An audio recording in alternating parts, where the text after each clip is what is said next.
하나님 제겐 참 두려운 게 많습니다. 잘 모르는 것도 너무 많습니다. 부끄러운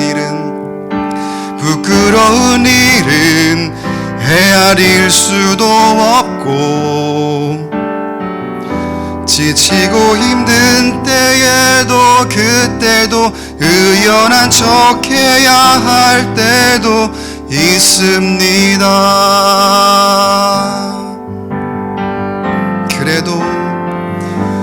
그래도 하나님 아버지, 하나님을 아버지라 부를 수 있어서 난 참 좋습니다. 오 나의 하나님 아버지, 아버지를 아버지라 부를 수 있어서 난 참 다행입니다. 오 나의 하나님, 오 나의 하나님 아버지, 하나님을 아버지라 부를 수 있어서 난 참 좋습니다.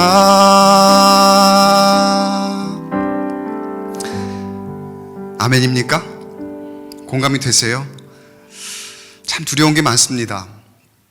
그리고 부끄러운 것도 많고, 때로 우리가 지치고 힘들지만 그렇지 않은 척 해야 할 때가 또 얼마나 많습니까? 그렇게 세상 속에서 각자의 형편 안에서 살아가면서 우리가 서로 공감하고 이해하려고 하지만, 사실 사람이 얼마나 알아줄 수 있고 사람이 얼마나 이해해 줄 수 있을까요? 그러나 여러분, 찬양의 고백처럼 우리 하나님 아버지가 계시니 얼마나 다행인지 모릅니다. 우리 하나님 아버지를 내 아버지라 부를 수 있어서 얼마나 감사하고 또 얼마나 다행인지 몰라요. 여러분 믿으십니까? 그 하나님을 아버지라 고백할 수 있음에 여러분 오늘도 감사하고 또 그 하나님 아버지로 인해서 여러분이 평안을 얻을 수 있게 되기를 주의 이름으로 간절히 축원합니다. 지난 시간에 이어서 누가복음의 말씀으로 여러분과 함께 나눕니다. 지난 시간에는 엘리사벳이 세례 요한을 임신했던 그 이야기를 우리가 함께 봤었죠. 그리고 나서 어느 날 이제 하나님의 천사 가브리엘이 나사렛이란 동네에 살고 있는 마리아를 찾아갑니다. 마리아는 성경에 소개된 바에 의하면 다윗의 자손 요셉의 약혼녀라고 소개가 되어 있죠. 그러니까 아직 결혼하기 전에 처녀입니다. 아직 약혼녀죠. 그런데 천사가 그 마리아를 찾아온 이유가 무엇일까요? 30절 31절 누가복음 1장 30절 31절에 보니까 천사가 이르되 마리아여 무서워하지 말라. 내가 하나님께 은혜를 입었느니라. 보라 내가 잉태하여 아들을 낳으리니 그 이름을 예수라 하라. 어느 날 갑자기 찾아온 천사를 본 마리아의 마음이 어땠습니까? 방금 읽은 말씀에서 알 수 있는 마리아의 마음 상태는 두려움이었습니다. 마리아가 두려워했다고 합니다. 너무나도 갑작스럽게 천사가 찾아왔거든요. 천사가 두려워하지 말라라고 먼저 안심을 시키고 그 다음 얘기를 꺼낼 정도로 지금 마리아의 마음 상태는 굉장히 무서움과 두려움 가운데 있는 그런 상태죠. 그 두려움이 어떤 마음이었을까 제가 한번 묵상을 한번 해봤어요. 아마도 이런 마음이지 않았을까? 왜 갑자기 나에게 천사가 찾아온 거지? 나는 잘한 것도 없는데, 그렇다고 잘못한 것도 없는 것 같은데 왜 갑자기 나에게 천사가 찾아온 것일까? 나는 그저 평범하게 잘 살아가고 있었고 그게 좋은 사람인데, 그냥 그렇게 살아가는 게 좋은 사람인데 왜 천사가 나를 찾아왔을까? 또는 나에게 무슨 말을 하기 위해서 찾아왔겠죠. 천사가 찾아온 이유는 괜히 온 게 아니겠지요. 무슨 말을 하기 위해 찾아온 줄은 모르겠지만 나란 사람은 천사를 만날 자격이 없는 사람인 것 같은데 왜 나를 찾아왔을까? 나에게 무언가를 요구하실 것 같은데 그게 무엇이든지 간에 나는 능력도 안 되고 나는 자격도 안 되는 사람인데 이런 마음이지 않았을까요? 그런 마음에 두려움, 걱정. 그러니까 천사를 만나서 그냥 마냥 기쁘기보다는 왜 그럴 때 있잖아요. 하나님 말씀이 나에게 두려움으로 스쳐올 때가 있잖아요. 그러한 심경으로 지금 천사를 맞이하고 있지 않았을까? 여러분, 때로 맞습니다. 하나님 말씀이 부담스럽게 다가오기도 합니다. 그럴 때가 있습니다. 이럴 때 있죠. 지금 같을 때는 진짜 더도 말고 덜도 말고 그냥 지금같이 평생 쭉 살았으면 좋겠다. 걱정할 것이 없는 그런 때. 여기서 또 바라지도 않아요. 그냥 이런 때였으면 좋겠다라고 생각될 때가 있을 거예요. 그렇게 여겨질 때가 있을 거예요. 그저 평온하고 일상이 무탈하고 이렇게만 쭉 살면 그냥 소원이 없겠다라고 생각될 만큼. 그런데 그런 때에 하나님 말씀이 때로는 부담으로 다가옵니다. 그럴 때에 불쑥 찾아오는 하나님 말씀이. 왜 그럴까요? 왜 부담입니까? 나는 여기서 변화를 원하지 않거든요. 근데 하나님 말씀이 나에게 찾아올 때에는 나에게 뭔가 변화를 요구하시지 않을까? 나에게 뭔가 지금의 삶과는 다른 방식으로 살아가는 그런 요구를 나에게 주시는 건 아닐까? 그게 부담이 되는 거죠. 그게 일종의 두려움으로 나에게 찾아오는 거예요. 나는 지금이 딱 좋은데 여기에서 나를 더 힘들게 하시려는 거는 아닐까? 또는 표현하자면 나 귀찮게 하시려고 그러는 거 아니야? 나 그냥 이대로 살고 싶은데 괜히 목사님을 통해서, 교구장님을 통해서, 아니면 여선교회장님을 통해서, 뭐를 통해서 나 좀 더 귀찮게 하려고 그러시는 거 아니야? 그러면서 나에게 무언가 부담으로 다가오게 그렇게 여기는 그런 때가 많이 있다는 거죠. 왜 그렇잖아요. 목사님이 와서 한마디 더 하려고 하면은 괜히 예배 더 나오라 그럴 것 같고, 괜히 더 봉사 한 자리, 섬김 한 자리 더 맡으라 그럴 것 같고, 그런 거 있잖아요. 그런 거죠. 나는 지금이 좋은데. 그리고 실제로 마리아에게 하나님께서 천사 가브리엘을 통해서 전하신 소식이 뭐예요? 네가 잉태할 것이고 아들을 낳을 것이다. 이게 웬 청천벽력 같은 소리입니까? 불길한 예감이 있었는데 불길한 예감이 딱 맞다 못해 내가 생각했던 것보다 훨씬 더한 지금 엄청난 충격으로 지금 마리아에겐 다가오고 있는 거예요. 나를 굉장히 힘들게 하시려는 거죠. 지금 나는 지금 이대로가 좋은데 왜 처녀에게 갑자기 애를 베라고 하고, 아니 아이가 이미 아이를 가졌다고 하고, 그리고 그를 통해서 하나님의 놀라운 역사를 이루려고 하시는데, 그건 알겠어요. 좋겠는데 나는 사실 하나님, 나는 인류 구원의 역사에 들어가고 싶다고 한 적도 없고 나는 그럴 마음도 없는데 왜 허락도 없이 내 마음 가운데 그렇게 들어오셔서 왜 나에게 이렇게 어려운 환경을 주시는 겁니까? 왜 가만히 있었는데 왜 가만히 있는 나를 괴롭게 하십니까? 나는 이제 곧 요셉과 결혼해서 신혼을 즐기면서 아주 알콩달콩 재밌게 살아갈 그럴 계획을 가지고 있었는데 왜 그런 가운데 불쑥 나에게 찾아오셔서 나에게 어려운 환경을 주시고 또 사람들에게 나를 부끄럽게 하시는 겁니까? 그런 마음이지 않았을까? 이렇게 묵상이 됐어요. 근데 여러분, 정답은 아시죠? 하나님 말씀이 이렇게 여러분에게 다가오면 어떻게 해야 됩니까? 선뜻 대답을 못 하시네요. 두 글자 있잖아요. 두 글자. 순종. 어떠한 때든지 하나님 말씀이 나에게 다가오면 우리는 순종해야죠. 그런데 순종은 해야 되는데 보세요. 순종하기가 여러분 왜 선뜻 지금 순종이라는 대답하기가 왜 어려우십니까? 순종하면 내 눈앞에 보일 결과가 있기 때문에, 그 결과가 지금의 내 평온을 깨는 것이고 내 지금의 일상의 루틴을 깨는 것이고 어쩌면 그게 고난의 길이고 내가 원치 않는 변화의 그런 모습일 수 있기 때문에 선뜻 순종의 그 두 글자가 나오지 않는 것이고 순종하겠습니다라고 그렇게 말하기가 쉽지 않은 거예요. 마리아도 마찬가지죠. 그 순종의 결과는 어떻습니까?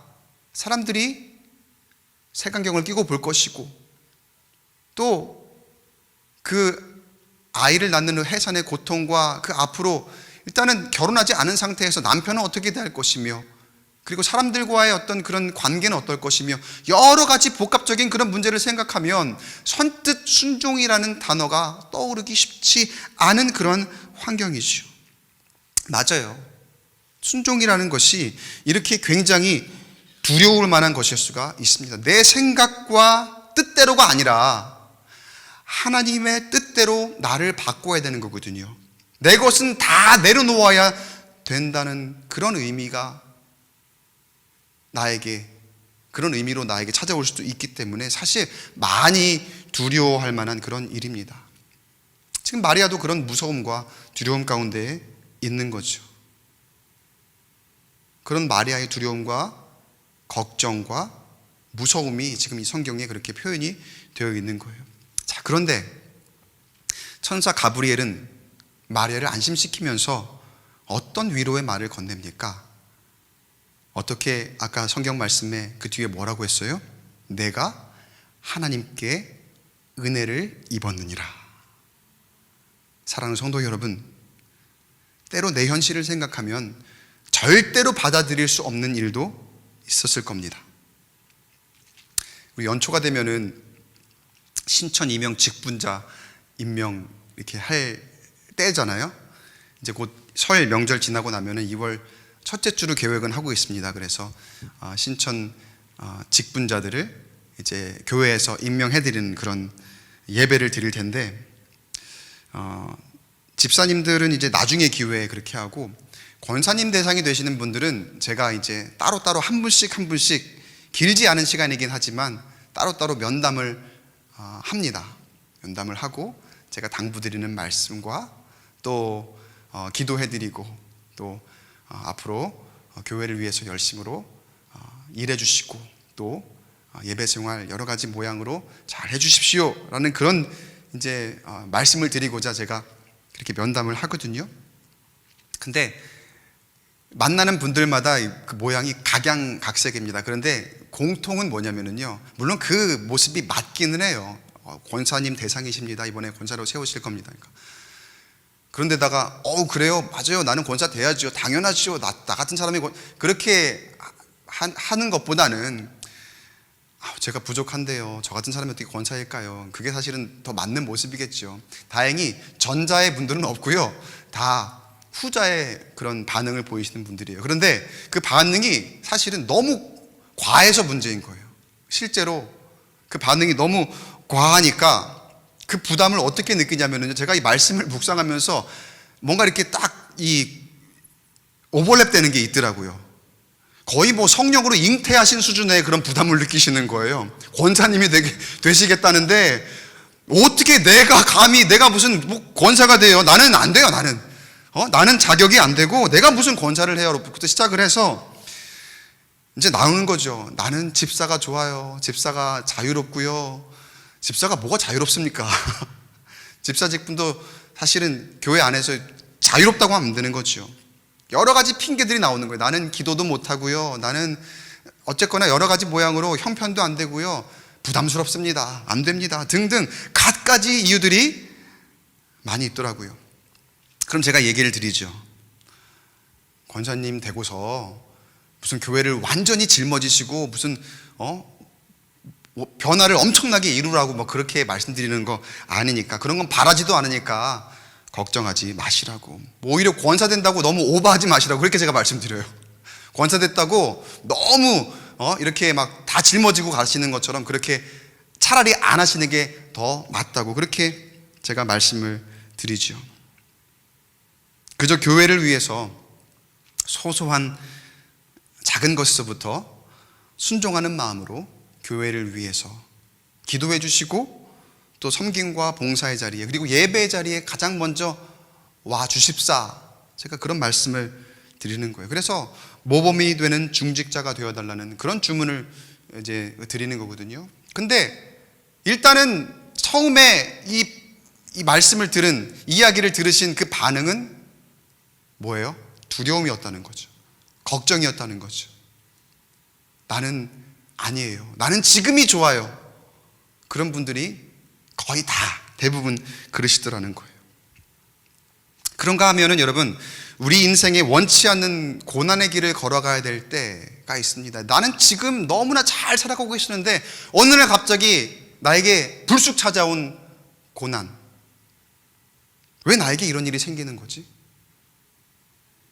참 받아들이기 힘든 것들이 많이 있어요.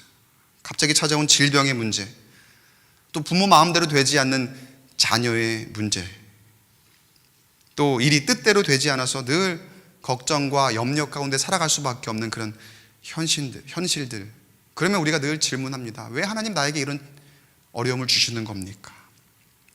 많이들 질문하셨을 거예요. 저도 늘 질문하고 있습니다. 그렇게 저도 기도하며 질문하고 있습니다. 때때로 하나님 이건 왜죠? 하나님 이건 왜 이런 거죠? 내가 어떻게 해야 하죠? 질문 가운데 우리가 살아가고 있어요. 그렇게 생각할 수 있어요, 여러분. 직분 임명되고 권사되고 집사되면 지금보다 조금은 더 내 시간이 줄어들 수는 있겠죠. 내가 개인적으로 누리던 것 교회와 더 나누어야 되고 더 공유해야 되는 그런 부분. 그래서 한편으로는 내 것을 조금 잃는다라고 그렇게 생각이 될 수도 있겠죠.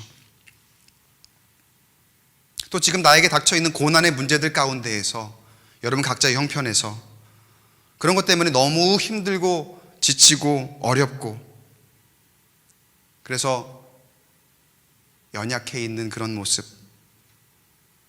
그래서 낙담할 수밖에 없는 내 형편과 처지, 그럴 수도 있을 겁니다. 그런 가운데에 우리 모두가 있을 수 있어요. 그러나 여러분 기억하시기 바랍니다. 아까 우리 맨 처음에 서두에 함께 찬양으로 고백하며 말씀에 시작했던 것처럼 하나님이 우리의 하나님 아버지가 되세요. 하나님이 세상이 줄 수 없는 위로와 평안을 주시고 하나님이 그냥 그렇게 저와 여러분을 내버려 두지 않으심을 믿으시기 바랍니다. 하나님이 그 모든 것을 우리에게 허락하심은 은혜라는 것을 여러분 기억하시기 바랍니다. 그 모든 것이 뭐라고요? 은혜. 그래서 천사가 마리아에게 지금 말도 안 되는 그런 상황 가운데에 마리아가 이해할 수 없는 그런 반응을 보이고 있지만, 그리고 그런 심경 가운데 있지만 천사가 마리아에게 내가 하나님께 은혜를 입었느니라 이렇게 전하고 있는 거예요. 그런데 여러분, 천사가 마리아에게 건넨 위로의 말이 진리일 수 있는 이유, 진실로 그 모든 것들이 하나님의 은혜일 수 있는 이유, 제가 말씀드릴게요. 이후에 이 마리아가 그 입술로 고백하는 거에서 우리가 알 수 있습니다. 나중에 뒤에 37절 말씀 보니까요, 37절 우리 한 목소리로 같이 한번 읽어볼까요? 시작. 대저 하나님의 모든 말씀은 능하지 못하심이 없느니라. 할렐루야. 하나님의 말씀은 능하지 못하심이 없느니라. 모든 것이 가능하신 그 하나님의 말씀을 우리가 의지할 때에, 다시 말해서 순종할 때에 하나님께서 반드시 선하신 뜻으로 큰 일을 이루실 줄 믿습니다. 저는 제 카카오톡 프로필이 있잖아요. 프로필이 있는데 그 프로필에 이제 거기에 뭐 글씨를, 사진도 있고 글씨를 쓸 수 있는 거 있잖아요. 저는 한번 언제 그 프로필 글씨를 바꾸고선 다시는 바꾸지 않아요. 앞으로도 그럴 생각이 없어요. 거기 뭐라고 써 있냐면요, God is good all the time. 하나님은 언제나 선하십니다. 그 믿음이 저에게 있거든요. 어떻게 우리가 살아가도 하나님 말씀 의지하고 하나님 안에 순종함이 있다면 하나님은 언제나 우리를 선하신 길로 인도하실 것이다라는 그 믿음, 바라기는 그 믿음 여러분도 갖게 되길 축원합니다. 반드시 선하신 뜻으로 내가 생각할 수 없는 것, 나는 내 힘으로는 할 수 없는 것, 하나님이 그 큰 뜻을 이루실 줄 믿습니다. 지금 당장은 내 눈앞에 보이지 않지만 내 근시안적으로 이 앞에를 볼 때에는 어쩌면 지금 그 변화가 오히려 고통이고 고난이고 또 힘든 일인 것처럼 보이지만, 그래서 하나님 앞에 왜 하나님 나를 불행하게 하시는 겁니까? 왜 하나님 나에게 이렇게 어렵고 힘든 상황을 주시는 겁니까? 그렇게 불평할 수도 있지만, 능치 못한 일이 없으신 하나님께서 우리에게 은혜를 베푸시고, 그 선하신 하나님께서 그 선한 능력으로 우리를 세워주실 줄로 믿습니다. 그래서 마리아도 순종하는 거예요. 그 하나님을 의지함으로 그 선하신 하나님 앞에 다 내려놓고 순종하는데, 그 순종의 고백이 38절에 있어요. 38절에 마리아가 이르되 주의 여종이오니 말씀대로 내게 이루어지이다 하매 천사가 떠나가니라. 우리 함께 선포하며 고백해 보겠습니다. 저를 따라해서 말씀대로 내게 이루어지이다. 할렐루야. 순종하는 자에게 하나님께서 말씀하시는 바를 반드시 이루시는 은혜가 임하게 되기를 간절히 축복합니다. 이런 일이 있은 후에 이제 마리아가 사실 여전히 두려움 가운데 있을까요? 떨림 가운데 있을까요? 근데 마리아가 한 사람을 찾아갑니다. 그 사람이 6개월 전에 세례 요한을 임신한 엘리사벳을 찾아가죠. 그 둘의 관계는 성경에는 친족이라고만 설명이 되어 있어요. 근데 엘리사벳이 손 윗사람인 것은 분명합니다. 그러니까 형님뻘 됐겠죠. 형님, 동생 하는 그런 사이로 친척 관계였던 거예요. 근데 이런 순간에, 두렵고 떨리는 이런 순간에 마리아가 엘리사벳을 찾아간 걸 보면 아마도 마리아가 엘리사벳을 굉장히 많이 의지하지 않았을까. 이런 일 가운데에서도 가장 먼저 찾아가서 이야기를 터놓고 이야기를 나눌 사람이 바로 엘리사벳이었던 거죠.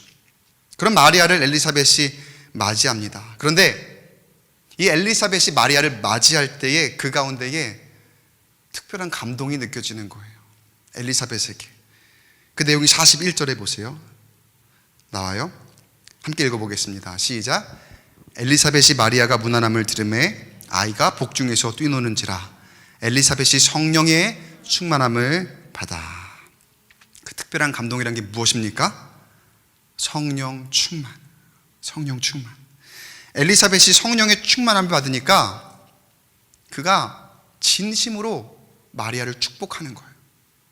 그리고 마리아를 맞이하는데 그 엘리사벳의 성령 충만이 의미하는 게 있어요.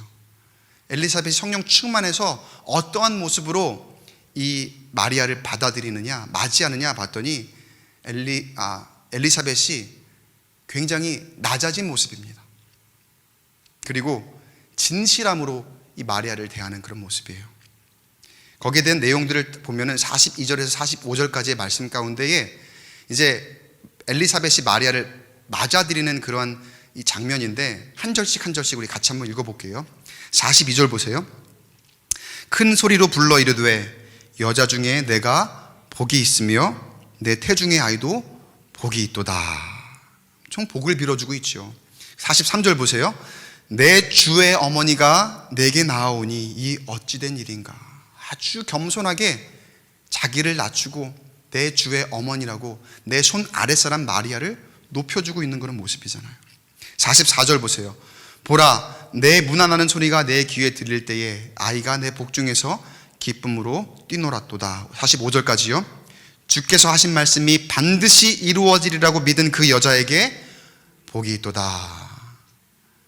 마지막으로 축복하는 그 마지막 말씀 구절에 뭐라고 해요? 이 순종한 여인이 진정 하나님의 복을 받는도다. 이렇게 축복하고 있잖아요.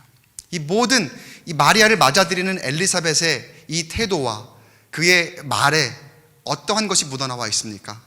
축복이 있죠. 위로가 있죠. 또 격려가 있어요. 용기를 주고 있어요. 그리고 겸손히 자기를 낮추고 자신은 진실하게 낮추며 그 손 아래 사람인 마리아를 정말 따뜻하게 맞아들이며 축복하는 그러한 모습. 세례 요한이 나중에 예수님의 길을 예비한 것처럼 엘리사벳도 마리아의 길을 이렇게 예비하며 아주 낮아지는 그런 모습을 보이고 있는 거예요. 그런데 여러분 한번 보세요. 사람의 관계라는 것이 아무리 가까운 친족 사이에도 서로 비교할 것이 생기잖아요. 그러면 모르는 사람만도 못하게 되는 경우가 있어요. 가까운 사람이었는데 서로 비교하고 누가 우월한지를 따지기 시작하니까 그 관계가 틀어지는 것. 자, 엘리사벳이 먼저 임신을 했잖아요. 그런데 그 후에 마리아가 임신한 사실을 알려왔을 때에 손 윗사람으로서 내가 내 아이 태어날 때까지 조금 더 관심받고 싶고, 그리고 더 축복받고 싶고, 또 여러 가지 모양으로 사람의 생각으로 비교하는 그런 것들이 있었을 수 있어요. 충분히 그럴 수 있었거든요. 앞으로 내 애가 더 잘 됐으면 하는 그런 욕심도 사람의 모양으로 있었을 겁니다. 사무엘상 이 초반부에 보면은 여러분 그 엘가나의 두 아내로 등장하는 이 한나와 분인나 이야기 여러분 아시죠? 근데 분인나가 먼저 아이가 있었고 한나는 아이가 없으니까, 한나가 나중에 사무엘의 어머니잖아요. 한나에게 아이가 없으니까 그 둘이 한 집안에 있으면서, 물론 이 지금 마리아와 엘리사벳의 신적 관계 같은 그런 관계는 아니지만 한 집안에 있으면서도 얼마나 그 분인나가 한나를 못 잡아먹어서, 그리고 뭐 격분케 했다 성경에도 이렇게 표현이 되지만 얼마나 그 둘의 관계가 아주 지저분합니까?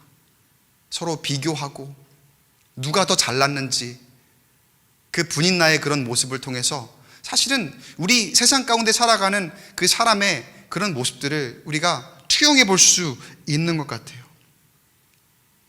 사실 그게 우리의 현실적인 모습일지도 몰라요. 아니, 그도 그럴 것이 우리도 가만 보면은요, 얼마나 비교를 많이 하는지, 심지어는 다른 것 아닌 세상의 가치가 아닌 축복 가지고도 비교하며 질투하는 우리의 모습을 발견하기도 합니다. 저 사람이 보니까 복을 더 많이 받는 것 같아. 그러니까 물론 그게 이제 기본적인 가치가 세상의 가치니까 그렇게 우리가 질투하긴 하겠죠. 어떻게 되었든지 간에 교회 안에서 우리가 같이 하나의 말씀 공동체 안에 있는데, 하나의 그리스도의 몸된 공동체 안에 그렇게 지체로 있는데, 어떤 사람이 세상적으로 조금 더 잘 나가는 것 같고, 어떤 사람이 세상의 어떤 그 지위나 그리고 물질적인 경제적인 부분으로 좀 더 잘 나가는 것 같으면 시기하고 질투하는 것 있고, 또 교회 안에서 우리 가운데에 어떤 직분 같은 것, 그리고 청지기의 사명 같은 것, 또 때로는 사역자의, 목사의 관심, 그리고 서로를 향한 그런 관심 받고자 하는 그런 욕구에서부터 이쪽에 보면은 그러니까 교회 안에서 이루어지는 모든 것들은 다 축복에 대한 그런 욕심이라고 할 수 있거든요. 근데 그런 것 때문에 서로 비교하고, 그런 것 때문에 서로 시기하고 질투하는 그러한 모습을 발견할 때가 있다는 거예요. 좀 우습기도 하죠. 그리고 또 부끄럽기도 한 그런 얘기지만 이런 모습이 현실일 때가 있어요. 세상에서는 사촌이 땅을 사면 배가 아프다 그런 얘기를 하는데, 우리가 그 말에 사실 얼마나 많이 공감합니까? 그 말은 곧 우리도 늘 그렇게 살아가고 있다는 뜻이지 않을까요? 근데 여러분, 오늘 엘리사벳을 한번 잘 보세요. 엘리사벳은 성령 충만하니까, 어쩌면 이 성령 충만이 없었다면은 엘리사벳이 지금 이러한 모습으로 이 마리아를 맞아들이지 못했을지도 몰라요. 근데 성령께서 그 안에 임재하시니까, 다른 것 다 내려놓고 성령으로 충만하니까 하나님의 크신 뜻을 이루기 위한 그런 모습으로 쓰임받고 그런 도구가 되어서 하나님이 인도하시는 그 길을 걸어가잖아요. 그래서 성령 충만하면은 이 엘리사벳처럼 어떻게 되냐면은요, 성령 충만하면 남이 잘 되는 게 좋은 거예요. 남이 잘 되면은 배가 아픈 게 아니라, 남이 잘 되면은 그게 치기가 질투가 되는 게 아니라, 나랑 비교해갖고 누가 더 잘 되는 게 그냥 꼴 보기 싫은 그런 게 아니라, 성령 충만하면 어떤 거예요? 그게 좋은 거예요. 남이 잘 되는 게 너무나 좋은 거예요. 엘리사벳 보세요. 마리아를 어떻게 표현할까요? 그냥 사정없이 축복하잖아요. 얼마나 축복을 합니까? 정말 어쩜 이렇게 진심으로 복을 빌어줄 수 있을까 싶을 정도로 이 마리아를 축복해요. 이게 사람의 감정으로는 될 수가 없는 일이에요. 지금 내 뱃속에 내가 있는데 내 애를 두고 다른 아이를 저렇게 축복을 하고 저렇게 맞아들이는 것, 그렇게 기뻐한다는 건 사실 이게 쉽지 않은 일이거든요. 그런데 성령 충만함으로 마리아를 축복하는 엘리사벳, 그리고 또 그를 의지하면서 함께 위로하고 또 함께 축복하는 이 마리아의 모습을 보면은 이 얼마나 아름답습니까? 얼마나 은혜로운 이 관계입니까? 친척 관계 중에서도 참 너무나 아름답고 은혜로운 그런 관계인 것 같아요. 마리아는 어쩌면 이 엘리사벳의 성령 충만한 모습이 없었다면, 그리고 이 위로와 용기를 주는 엘리사벳이 없었다면 하나님의 이 놀라운 역사를 이루는 주인공이 되지 못했을지도 몰라요. 그런 생각이 들더라고요. 이 시점에 마리아에게 엘리사벳이 없었다면, 물론 하나님께서 다 계획하셨지만 하나님이 그렇게 인도하셨고 엘리사벳에게 성령 충만함으로 역사하셨고, 그래서 이 모든 것들을 계획하셨지만, 우리가 그냥 단편적으로 뜯어놓고 본다면 마리아에게 만약에 엘리사벳이 없었다면 그 어려운 가운데에 그 상황을 감당할 수 있었을까? 이 역사를 이루는 그 도구로 쓰임받을 수 있었을까? 여러분, 우리는 어떤 관계로 살아가고 있습니까? 저는 이 교회가 때로는 친척 관계보다 더 가까운 관계가 된다고 생각을 해요. 실제로도 여러분 친척들 많이 만나세요? 교우들 많이 만나세요? 친척들은 어쩌다가 한 번씩 만나는데 우리 교우들은 진짜 날마다 보잖아요. 매주 보잖아요. 그러니까 사실은 더 가까워야 되는 게 맞거든요. 근데 뭐 피는 물보다 진해서 그런 걸까? 이렇게 친척들 관계에서는 물론 요즘에는 뭐 많이 비교해서 싸우고 그런 데도 있지만, 우리 교우들 가운데에 우리가 하나님 안에서 축복하고 또 하나님 안에서 진심으로 나의 낮아지는 그런 모습들로 서로 대하는 그런 것들이 부족할 때가 참 많이 있음을 우리 한국교회 안에서 참 많이 봅니다. 바라기는 우리 안에 혹시라도 있을 만한 비교, 허영, 시기, 질투, 다툼, 이런 세상의 모든 것들을 다 버리고 성령의 충만함을 받아서 축복하고 위로하고 격려하고, 무엇보다 내가 낮아질 수 있는 광교 꿈의 교회 되기를 주의 이름으로 간절히 축원합니다. 엘리사벳과 마리아를 보면 다 그런 모습이에요. 말씀대로 이루어지이다. 먼저 순종함이 그들에게 있었고요. 그리고 성령 충만함으로 그들에게 겸손한 영이 있어서 나를 낮추고 서로 격려하고 서로 의지했던 사람들이죠. 그래서 하나님께서 그 둘을 통하여 세례의 요한과 예수님이 하나님의 구원의 역사를 이루도록 일하신 거예요. 엘리사벳과 마리아의 이런 관계가 교회 안에서 우리 모두의 관계의 모델이 되기를 주님의 이름으로 축원합니다. 말씀을 정리하겠습니다. 여러분, 우리가 순종할 때 하나님이 일하십니다. 하나님은 우리를 괴롭게 하시려고 우리를 부르시는 것이 아니라, 우리를 귀찮게 하시려고 우리를 부르시는 것이 아니라, 우리에게 은혜를 베푸시기 위해서 우리를 부르시고 우리에게 다가오신다는 사실을 여러분 기억하시기 바라요. 우리가 순종할 때에 능치 못하심이 없는 하나님의 말씀이 우리 모든 것을 주관하시며, God is good all the time, 언제나 선하신 그 하나님이 선한 열매를 맺게 하실 줄로 믿습니다. 그 순종의 열매는 우리에게 주시는 성령 충만이고요. 그리고 우리가 그 성령 충만할 때에 우리는 겸손하고 낮아질 수 있습니다. 여러분, 성령 충만하시길 간절히 축복합니다. 성령 충만하면 우리 인생이 남과 비교해서 우월감을 느끼며 살아가는 것이 아니라 위로하고 격려하고 용기를 주는 아주 고귀하고 가치 있는 삶이 됩니다. 때로 내가 낮아지지만 내가 낮아져도 하나님이 나를 높이시는 역사를 경험하게 됩니다. 우리 광교 꿈의 교회가 그런 교회가 되기를 간절히 소망합니다. 그래서 하나님 말씀에 늘 순종하고 성령 충만으로 겸손히 여기며 하나님의 크고 높으신 뜻을 이루어내는 저와 여러분 되시길 주님의 이름으로 간절히 축원합니다.